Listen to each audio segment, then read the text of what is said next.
नमस्कार, मैं रीना जायसवाल। आप देख रहे हैं वाराणसी के बड़ा लालपुर स्थित BR अम्बेडकर स्टेडियम में आयोजित CBSE नेशनल एथलेटिक 2023 पर क्लाउन टाइम्स की विशेष कवरेज।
के रूप में आप सबके सामने है। आप सबकी जोरदार तालियों की अपील करते हैं इस विशेष आयोजन में आए इन सभी प्रतिभावान विद्यार्थियों के लिए।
शक्तिशाली और लोकप्रिय जनप्रिय और विशेष तौर से बच्चों के भी बहुत ही प्रिय प्रधानमंत्री माननीय श्री नरेंद्र मोदी के संसदीय क्षेत्र में लाइए हम ले लेते हैं। हाँ हाँ 878 टीम यहाँ पर पार्टिसिपेट कर रही हैं,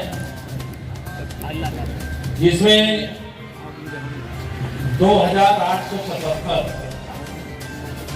बच्चे इस कार्यक्रम में सहभागिता कर रहे हैं। 20 क्लस्टर बनाए हुए हैं, जिसमें अरब देशों के भी जो हमारे वहां पर सीबीएसई बोर्ड के विद्यालय चलते वहां के भी बच्चे आए हुए हैं। मैं उत्तर प्रदेश के उप मुख्यमंत्री के नाते स्वागत और अभिनंदन करता हूं और आप सबके उज्जवल भविष्य की कामना करता हूं। इस अवसर पर हमारे मंत्री परिषद के साथी और यहाँ के लोकप्रिय विधायक श्री अनिल राजभर जी के सेक्रेटरी के रूप में जो संचालन कर रहे हैं, बहुत ही संक्षेप में सारगर्भित तरीके से यहाँ पर अपनी सबके सामने बात रखी। ऐसे श्री राहुल सिंह जी, विधान परिषद के पूर्व सदस्य आदरणीय चेतनारायण सिंह जी, हमारे पूर्व प्रधान उदय प्रताप कॉलेज नरेंद्र प्रताप सिंह जी है क्या, इसी के सहायक सचिव डॉक्टर हरबंस लाल जी और अतुलानंद संस्थान की निदेशक बहन वंदना सिंह जी और यहाँ की प्रधानाचार्य, जिन्होंने बहुत अच्छा सब बच्चों का यहाँ पे जो कार्यक्रम था वो तो राष्ट्रीय मंच के लायक था। ऐसे विद्यालय की प्रधानाचार्य बहन नीलम सिंह जी, हमारे सम्मानित विधायक श्री सुनील पटेल जी, हमारे दोनों जिले की और नगर निगम के प्रथम नागरिक के रूप में सेवा करने वाली महापौर बहन मृदुला जायसवाल जी, बहन पूनम मौर्य जी, हमारे पार्टी का नेतृत्व करने वाले दोनों जिलाध्यक्ष श्री हंसराज विश्वकर्मा जी, श्री विद्यासागर राय जी, हमारे बहुत ही प्रिय मित्र धर्मेंद्र जी, हमारे अशोक तिवारी जी और यहाँ पर मौजूद तमाम सारे आज जो सम्रांत काशीवासी यहाँ पर आए हुए हैं, ऐसे सभी सम्मानित विद्यालय परिवार या काशी परिवार के सभी का मैं हृदय से सम्मान स्वागत करता हूँ। पत्रकार मित्रों को भी, जब इतनी बड़ी एथलीट होने वाली हो तो हम लोगों को भाषण करने का मौका तो बहुत जगह मिलता है, हम लोग वहां पर बोलेंगे, लेकिन एक बात दो बात मैं यहाँ पर इसलिए कहूंगा क्योंकि यहाँ और सीबीएसई बोर्ड का इतना बड़ा आयोजन,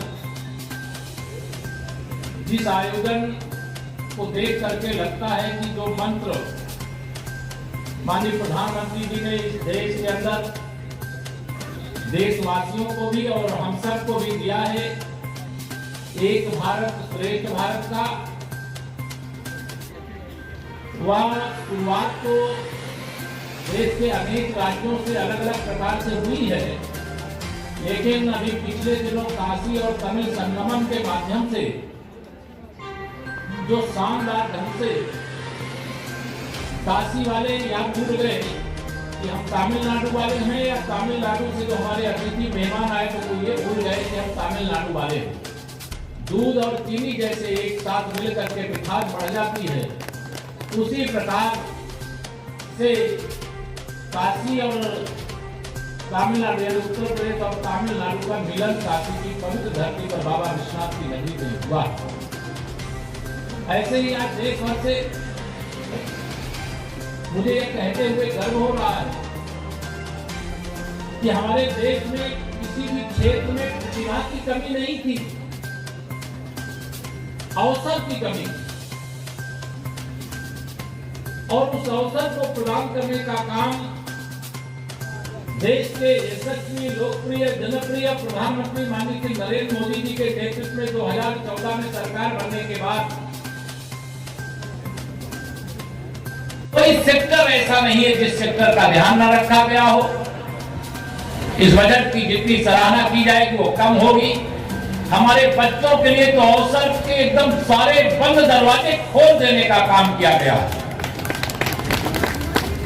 बहुत बातें यहाँ, क्योंकि खेल का आयोजन है, एथलीट का आयोजन है, इसलिए मैं सभी के लिए मंगल कामनाएं, शुभकामनाएं प्रकट करता हुआ मैं यहाँ कार्यक्रम में मुझे आपने बुलाया, मैं इसके लिए हृदय से आभार प्रकट करता हुआ एक बार फिर से इस आयोजन की सफलता के लिए और यहाँ के सभी अधिकारी कर्मचारी का पूर्ण सहयोग करके इस आयोजन में आए हुए बच्चे, चाहे काशी के बाहर दूसरे जिलों से हों और दूसरे प्रदेश या देश से, वो हमारे सब सम्मानित अतिथि हैं। उनकी सेवा, उनकी सत्कार में कोई कमी, किसी प्रकार की असुविधा न हो, इसका भी ध्यान रखेंगे। पार्टी के कार्यकर्ता मित्र भी इसका ध्यान रखेंगे और मुझे पूरा विश्वास है कि ये आयोजन की शुरुआत शानदार हुई है, समापन भी शानदार होगा और परिणाम भी इसका शानदार होगा। ऐसी मंगल कामनाएं व्यक्त करता हुआ अपनी बारी को विराम देता हूँ।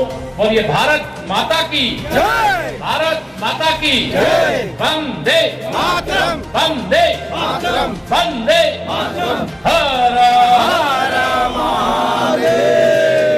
सबको बहुत बहुत प्रणाम। माननीय मुख्यमंत्री जी, जिस तरीके से आप यहाँ पर आए हैं स्वीट मीट में, एक बच्चों को प्रोत्साहन मिल रहा है, लगभग 475 विद्यालय यहाँ पर आए हुए हैं। देखिए, बच्चे भारत का भविष्य हैं और यह कहने में हमें गर्व है कि हमारे देश में प्रतिभाओं की कमी नहीं थी, अवसर की कमी थी। और जब से माननीय श्री नरेंद्र मोदी जी के नेतृत्व में देश की सरकार और आदरणीय योगी जी के नेतृत्व में प्रदेश की सरकार बनी है, अब प्रतिभाओं को अपनी प्रतिभा प्रकट करने का प्लेटफॉर्म मिल रहा है इस प्रकार के आयोजन के आधार पर। और मुझे पूरा विश्वास है हमारे बच्चे अपनी प्रतिभा के आधार पर अभी आज यहाँ पर अपनी प्रतिभा प्रदर्शित करेंगे और फिर राष्ट्रीय स्तर के खेलों में, फिर अंतर्राष्ट्रीय स्तर के खेलों में और भारत का मान बढ़ाएंगे, अपने अपने कॉलेजों का, परिवारों का, प्रदेशों का मान बढ़ाएंगे। आज बजट हो रहा है, बजट किस तरीके से देख रहे हैं? देखिए, स्वतंत्र भारत के इतिहास का सबसे शानदार बजट है, जिसमें मैं ये कह सकता हूँ कि ऐसा बजट न भूतो न भविष्यति वाला रहता है। और माननीय प्रधानमंत्री श्री नरेंद्र मोदी जी के संसदीय क्षेत्र में खड़े होकर के गर्वपूर्वक यह कह सकता हूँ कि इतना साहसिक, इतना विजनरी और सभी वर्गों का, चाहे उसमें हमारे देश के बड़े बुजुर्ग हों, चाहे हमारी मातृशक्ति हो, चाहे हमारे नौजवान हो, चाहे हमारे किसान हो, चाहे मजदूर हों, चाहे भवनहीन हो, चाहे इंफ्रा से संबंधित मामला हो, चाहे शिक्षा से, स्वास्थ्य से, आत्मनिर्भर भारत से, मतलब किसी भी क्षेत्र का नजर डालेंगे, डिजिटल इंडिया तो डिजिटल इंडिया, हर क्षेत्र में यह बजट भारत को विश्व में नंबर 1 बनाने की ओर अग्रसर करने वाला है। धन्यवाद।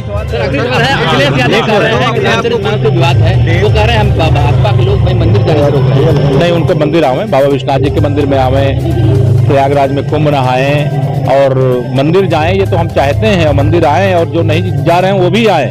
हम सबका मंदिर में आकर के स्वागत करना चाहते हैं, नौटंकी करना बंद करें, वो इतनी उनसे अपेक्षा करते हैं। मंदिर जो भक्ति भाव से आता है, हर भक्त के लिए मंदिर होता है, मंदिर में विराजित भगवान होते हैं और वह घटिया राजनीति कर रहे हैं, ऐसी राजनीति नहीं करनी चाहिए। इतिहास का सबसे शानदार बजट है, जिसमें मैं ये कह सकता हूँ कि ऐसा बजट न भूतो न भविष्यति वाला रहता है। और माननीय प्रधानमंत्री श्री नरेंद्र मोदी जी के संसदीय क्षेत्र में खड़े होकर के गर्वपूर्वक यह कह सकता हूँ कि इतना साहसिक, इतना विजनरी और सभी वर्गों का, चाहे उसमें हमारे देश के बड़े बुजुर्ग हों, चाहे हमारी मातृशक्ति हो, चाहे हमारे नौजवान हो, चाहे हमारे किसान हो, चाहे मजदूर हों, चाहे भवनहीन हो, चाहे इंफ्रा से संबंधित मामला हो, चाहे शिक्षा से, स्वास्थ्य से, आत्मनिर्भर भारत से, मतलब किसी भी क्षेत्र का नजर डालेंगे, डिजिटल इंडिया तो डिजिटल इंडिया, हर क्षेत्र में यह बजट भारत को विश्व में नंबर 1 बनाने की ओर अग्रसर करने वाला है। धन्यवाद। राहुल जी, संत अतुलानंद कॉन्वेंट स्कूल आज सीबीएसई नेशनल एथलेटिक टीम 2023 का प्रतिनिधित्व कर रहा है। इस प्रतियोगिता में भारत के अलावा अन्य किन देश के बच्चों ने प्रतिभाग किया है? देश तो हमारा पूरा देश है, कश्मीर से कन्याकुमारी तक के बच्चे इसमें प्रतिभाग कर रहे हैं। और इसके अलावा जो हमारे दूतावास से संबंधित विद्यालय हैं जो मस्कट इसमें खाड़ी देशों में हैं, 7 देश ऐसे हैं, मस्कट इत्यादि हैं सब, तो वो सारे 7 देशों के बच्चे आए हुए हैं। लगभग कितने बच्चे होंगे? 2877 बच्चे अभी तक यहाँ पे प्रतिभाग कर रहे हैं और 800 के करीब टीमें हैं, 475 विद्यालय हैं जी। क्लाउन टाइम्स यूट्यूब चैनल की खबरों को आगे भी देखने के लिए चैनल को लाइक करें, सब्सक्राइब करें, बेल आइकन पे क्लिक जरूर करें। क्लाउन टाइम्स की खबरों को फेसबुक पेज पे देखने के लिए पेज को लाइक जरूर करें।